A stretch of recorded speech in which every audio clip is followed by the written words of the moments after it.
জঙ্গলে এক মুরগি বাস করত। মুরগিটি যতবারে ডিম দিয়েছে জঙ্গলের সাপ এসে তার ডিমগুলো খেয়ে গেছে। তাই মুরগিটি এবার সিদ্ধান্ত নিয়েছে যে এবারের বাসাটা সে একটি উঁচু গাছের ডালে করবে আর সেখানেই ডিম দিবে। এই কাজটা অনেক উঁচু মনে হচ্ছে। আমি এক কাজ করি, এই গাছের ডালে বাসা বানাই। গাছের ডালটা আমার খুব পছন্দ হয়েছে, বাসা বানানোর জন্য একদম উপযুক্ত। যেমন ভাবনা তেমন কাজ। মুরগি বেশ কয়েকদিন ধরে পরিশ্রম করে গাছের ডালে বাসা বানিয়ে ফেললো। বাসা বানানো তো শেষ হলো, এখন কাল থেকে আমি ডিম দেয়া শুরু করব।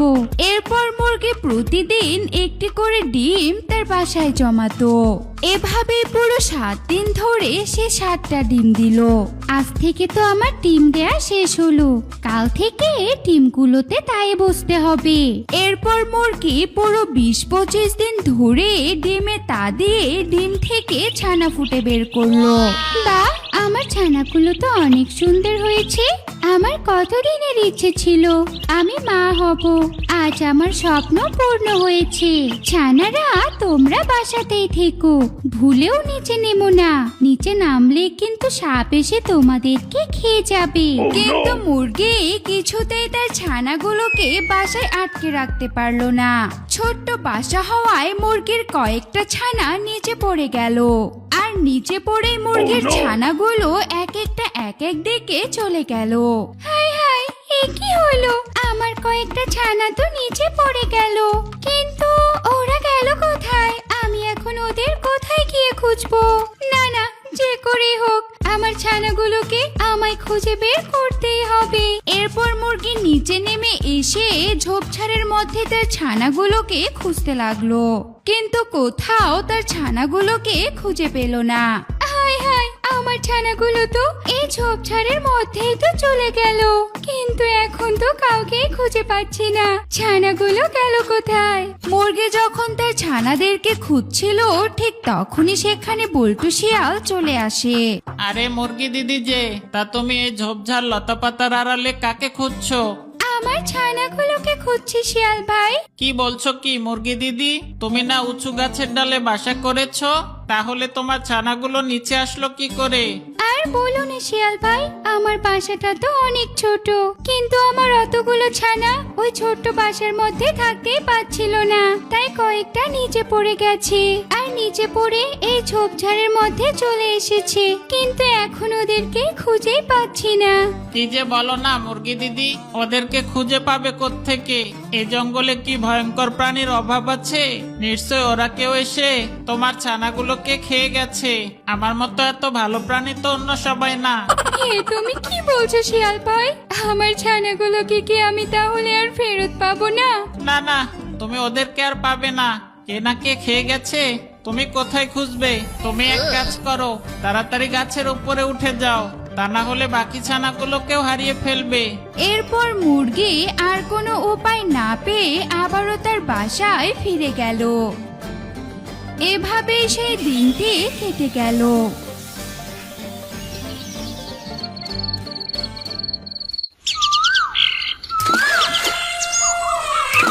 পরদিন সকাল হতেই মুরগি যে গাছে বাসা বেঁধেছিল শিয়াল সে গাছের নিচে চলে এলো। কি ব্যাপার মুরগি দিদি, তুমি এখনো গাছে বসে আছো যে? ব্যাপারটা কি? কিছুই তো বুঝতে পারছি না। তুমি যদি এভাবে সারাদিন গাছে বসে থাকো তাহলে কি তোমার ছানারা বড় হবে? ওদেরকে নিচে নামিয়ে আনো, নিচ থেকে খাবার খাইয়ে আবার উপরে নিয়ে যাও, তাহলেই না তোমার ছানারা বড় হবে। ওদেরকে এভাবে আর কতদিন রাখবে? বড় হলে তো ওরা নিজেদের দেখাশোনা নিজেরাই করতে পারবে, তখন আর ওদেরকে তোমার দেখে শুনে রাখতে হবে না, বুঝেছো? এই বলে বল্টু শিয়াল সেখান থেকে চলে গেল। বল্টু শিয়াল চলে যাওয়ার পর মুরগি ভাবলো শিয়াল তো ঠিক কথাই বলেছে। আমার বাচ্চাগুলো তো এভাবে গাছের ডালে বসে থাকলে তো আর বড় হবে না, ওদেরকে তো ঠিক করে আমি খাবারও দিতে পারবো না। এক কাজ করি, কিছুক্ষণের জন্য ওদেরকে নিচে নিয়ে যাই। যেমন ভাবনা তেমন কাজ। মুরগি তার বাচ্চাগুলোকে নিয়ে নিচে নেমে আসলো, কিন্তু নিচে নামতে আবারও কয়েকটা বাচ্চা সে ঝোপের আড়ালে চলে গেল। আরে আরে, আমার বাচ্চাগুলো আবারও ওই ঝোপের আড়ালে যাচ্ছে, কিন্তু কেউ যদি দেখতে পায় তাহলে এবারও তো আমার বাচ্চাগুলোকে খেয়ে ফেলবে। এরপর মুরগি তার বাচ্চাগুলোকে এদিক সেদিক খুঁজতে লাগলো। হঠাৎ মুরগি ঝোপের আড়ালে গিয়ে দেখতে পেল বল্টু শিয়াল তার বাচ্চাগুলোকে ধরে ধরে খাচ্ছে। তার মানে এই দুষ্ট পাজি শিয়ালই আমার বাচ্চাগুলোকে খাচ্ছে। আমি তো পাজি শিয়ালের চালাকি বুঝতেই পারিনি।